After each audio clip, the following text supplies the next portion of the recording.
너무 숙제처럼 생각될 때가 있어요. 비아그라 받아가시는 분들도 계시기는 하시거든요. 그러면 자연 임신에서 보통 얘기해 주시는 게 여자 나이를 많이 말하잖아요. 남자 나이는 상관이 아예 없나요? 저희도 진짜 오랫동안 궁금했거든요. 안녕하세요, 박예진입니다. 네.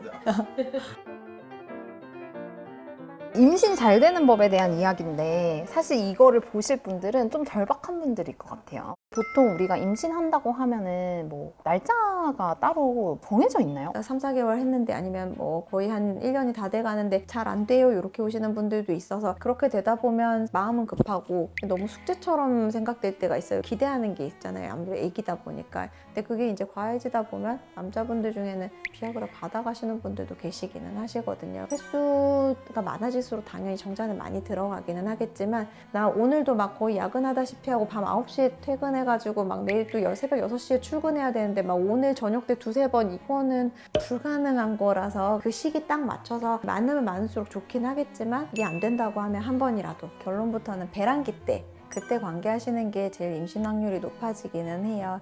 30대 초반 정도까지는 생리주기 한 주기당 관계를 했을 때 임신 확률이 한 25에서 30% 정도 된다고 얘기를 하고요. 보통 35세 넘어가면 고령산모라고 얘기는 하는데 점점 조금씩 떨어져서 이제 한 주기당 임신 확률이 한 20% 정도, 40 넘어가면 5% 정도. 생리주기가 불규칙해져. 그런 경우에는 이제 산부인과 오셔서 배란할 때가 다 됐는지 봐서 임신이 가능한 시간대를 확률적으로 높일 수 있다. 그렇게 생각하시면 되실 것 같아요. 그러면 그 배란일이라는 거를 보통 사람들이 배란 테스트기를 통해서 많이 알잖아요. 테스트기에서 피크 찍었을 때 전후로 하는 게 좋아요. 맞아요. 테스트 보통 피크 찍으면 반나절 정도쯤 뒤다 그렇게 생각하시면 되실 것 같아서 피크 찍으면 오늘 내일이다 그렇게 생각하시면 편하실 것 같아요. 그러면 자연 임신에서 보통 얘기해 주시는 게 여자 나이를 많이 말하잖아요. 남자 나이는 상관이 아예 없나요? 저희도 진짜 오랫동안 궁금했거든요. 남자분들은 가능하다 아니다로 따지면 60, 70도 가능은 하세요. 얼마 전에 뭐 조지 클루니는 아들 보셨었잖아요. 그래서 그렇게 가능은 하다 이제 그렇게 가기는 하는데 아빠 나이가 당연히 많아지면 많아질수록 염색체 질환의 위험도 높아질 수 있고 기억률이라든지 그런 것들이 조금씩 영향을 받는 것 같다. 이제 그런 자료들이 생기고 있기는 하거든요. 그 보통 임신한다 그러면 다이어트 해라 이런 얘기도 많이 하던데 저도 그래서 첫째 때 수유를 끊으면서 살이 다시 쪘는데 10kg 정도까지 쪘거든요. 그래서 이걸 빼고 둘째를 갖고 싶었어요. 왜냐면 이제 너무 위험도가 크니까. 그런데 실패하고 그냥 둘째가 생겨가지고 그 임신 기간 동안 내내 임신 당뇨나 임신 중독증 생길까봐 되게 걱정하면서 지나갔던 그런 부분들이 있기는 하고 시작인 상태도 중요하고 임신 중에 체중이 얼만큼 불었는지도 중요하긴 한데 과체중인 상태에서는 뭐 몸에 이렇게 우리가 염증 물질 같은 것들 그런 것들 때문에 착상이라든지 조금 저해되는 부분이 있을 수는 있어서 과체중이었다고 하면 체중 조절을 조금 해서 이제 진행되는 걸로 그렇게 말씀은 드리고 과체중인 상태에서는 우리 임신성 당뇨나 임신 중독증 같은 이제 이런 것들을 조금 낮추기 위해서는 운동을 조금 같이 해주시는 게 좋기는 한데 내가 살 쪄 있는 상태에서 찌지 않은 상태랑 비교했을 때는 이제 체중이 실리는 이쪽 관절이 같이 상할 수가 있기 때문에 조금 다이어트를 하시는 게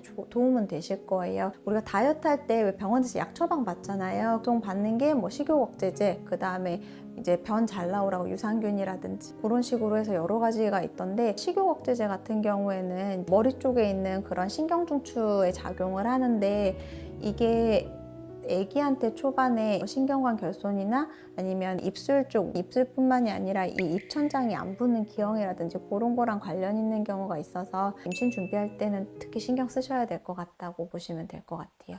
임신 준비한다 그러면 산전검사 먼저 하잖아요. 네. 꼭 해야 돼요, 산전검사? 산전검사는 하면 좋은 게 사실 내 전반적인 건강 상태를 보는 기회도 되기는 하고 우리가 보통 임신하면 9개월, 10개월 이 짧은 기간 동안 살뿐만이 아니라 여러 가지 몸에 있는 호르몬이나 이런 상태가 변하는 그런 상황이기 때문에 혈액 같은 경우에는 거의 한 2배 정도까지 늘어나고요. 근데 아기는 아래서부터 점점 차오르니까 심장을 바깥에서도 누르고 있고 내 속에서도 이제 혈액이 많아지는 상태니까 얘는 되게 부담이 되는 상태예요. 그래서 그런 부분들에 대해서 크게 문제 없는지 간 수치가 좀 올라가 있다 그러면 임신 중에 더 추가적으로 손상될 거 대비해서 조금 얘를 상태를 좀 순화시킨 다음에 그런 것들 보는 게 1번이고, 두 번째는 이제 우리가 풍진이랑 수두랑 예방접종하는 거. 그러니까 엄마가 걸리면 태반 뚫고 들어가서 아기가 같이 걸릴 수 있는 그런 질환들이거든요. 후천적인 기형을 갖게 될 수가 있어서 이 주사는 임신했을 때는 못 맞는 주사거든요. 그래서 이거는 미리 없는 거 확인하고 맞아야 되는 거고.